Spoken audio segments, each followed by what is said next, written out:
All right, interviewing in place. We're talking with Bruce Watson, the head coach of the men's water polo team at San Jose State. Coach, how you doing? You look great. Oh, thank you, thank you. Not many people feel that way, but I appreciate that. You do too. Well, now where are you spending your sheltering in place time? I'm hiding out in Santa Cruz and in my man cave, and I got two TVs hooked up, and keeping happy in here. Good. That's good to hear. All right. So the idea of this is we'll have some rapid fire questions and a few longer form answer type of questions, but we'll go with the rapid fire ones right now.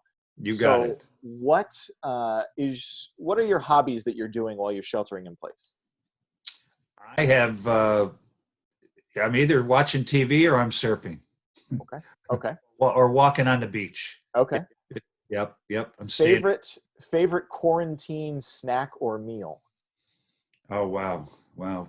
Pizza's a big hit here. Pizza, and I eat a lot of fruit in the morning, and love the pizza later.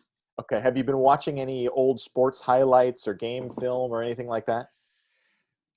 Uh, Not of our team. No, I don't like looking back because I get too mad at the mistakes. So I try to look forward, watching a lot of recruit video. Okay. So Okay. Have you been binging any shows? yes, I watch way too much Live PD in first 48 hours, man. All about those cop shows, huh? Oh yeah, yeah. You see how bad other people's lives are, and I don't feel so sorry for myself. Okay. Besides your team, what do you miss about being in San Jose or work now that you're in the lockdown?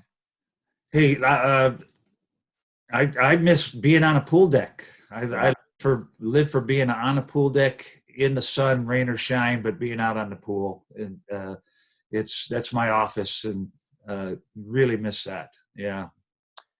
Who would you trust to cut your hair while sheltering in place? Oh, uh, on my team or anybody? I mean, if it's somebody Oh, on your team, go for it. I don't know if I would trust anybody, but uh, no, I don't have anybody, and I used to cut my own hair a lot in the '70s and '80s, and I ended up looking like Prince Valiant. So I don't know if I'm going to trust anybody for a while.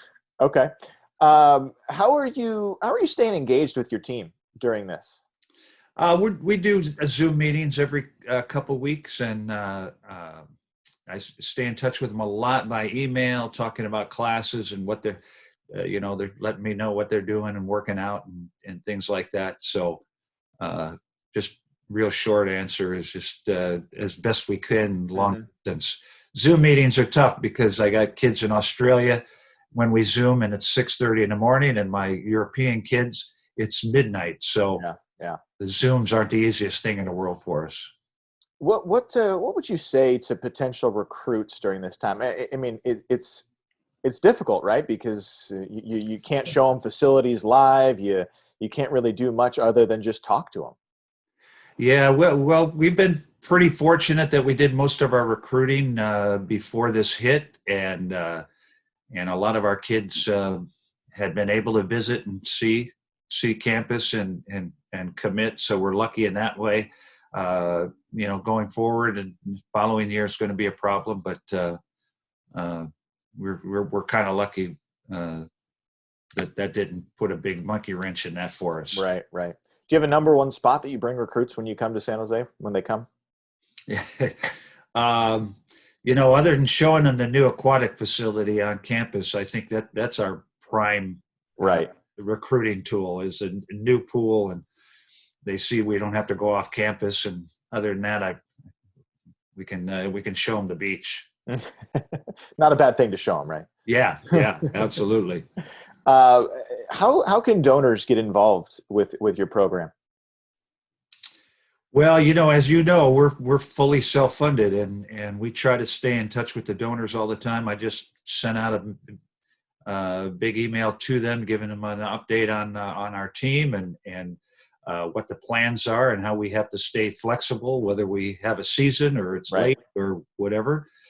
So we stay in touch with them that way, and we have a good commitment of donors that really like like to support us and make sure we have a viable team. So it's always interesting because every sport at San Jose State seems to be in a different area of where their program is progressing.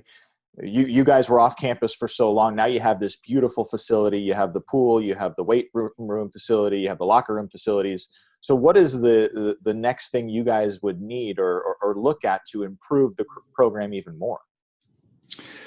Well, it's been a building process, and I've always said you can't win a derby on a donkey. So we need we need players, and one of the probably my most frustrating feeling right now is this could be one of our best recruiting years since the reinstatement. So we're hoping to have a season, and if not, we'll have it later. But the next step is just increasing our talent and experience level, and we're getting close to that. So, yeah.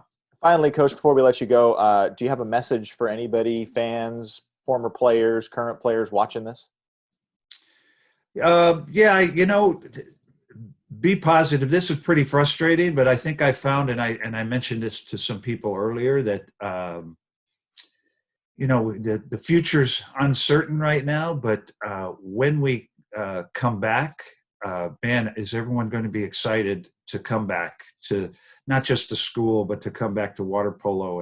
And I'll tell you, things like this make you really appreciate what you have. And when we come back, we're going to be really excited. So I think that's a big positive.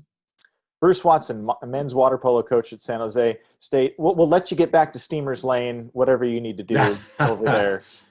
Pleasure Point. That's where you go. All right, Pleasure Point. There it is. That's where you can catch them these days. Thanks, Coach. Appreciate it. Thank you. See you, buddy. All right. Go Spartans.